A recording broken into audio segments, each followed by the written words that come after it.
At the class reunion, someone asked my husband, "Who was your secret crush back in high school?" Carter Delgado glanced at me briefly, then turned to the beauty queen sitting beside him. Mia Prescott's eyes went wide with shock. "Then why did you ignore the love letter I wrote you?" Carter froze. "I thought you liked Brendan Lawrence." One question led to another, and piece by piece, the misunderstanding from all those years ago unraveled. Mia's love letter had ended up in the wrong bag. That single mistake had kept them apart. Mia's eyes turned red in an instant, and Carter's face filled with stunned regret. The people around us started making snide remarks. "Come on, how is that dramatic? A love letter that just happened to end up in the wrong bag. You don't think someone might have switched it on purpose?" The air went dead. Every pair of eyes in the room turned to me. Most of our classmates had no idea that Carter and I had been married for 5 years. All they remembered was that I was the ugly duckling who'd shamelessly chased after Carter Delgado back in the day. I turned to look at him. I wanted him to say something. Anything, even just one sentence, that he was the one who'd pursued me. But he said nothing.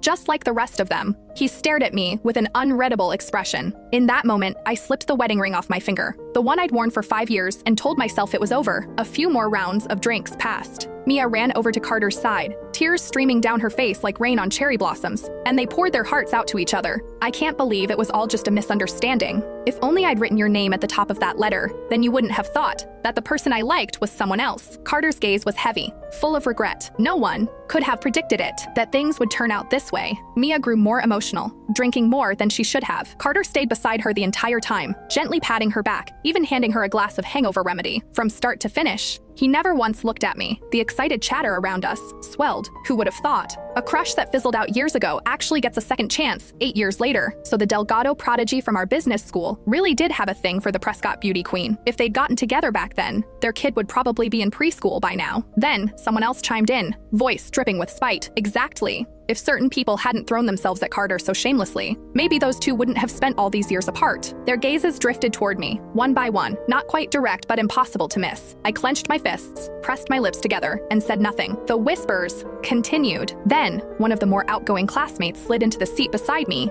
leaning in close. "Serena Whitmore, was it you? Tell the truth. Did you swap the love letter on purpose, so those two would miss their chance?" My expression turned cold. I was about to say it wasn't me, but the crowd erupted before I could speak. I'd bet money on it. Everyone used to say Carter and Mia were the golden couple. They were obviously into each other. The only one who didn't get the memo was Serena, pining away, staring at Carter every chance she got. We all saw it. The second evening study hall ended, she'd drag him out to the track field. Who knows what other stunts she pulled, swapping a love letter. That is nothing for someone like her. Obviously, she did it. Do we even need to ask? None of them knew that Carter and I were together. 8 years as a couple, 5 years as husband and wife. They only remembered that I used to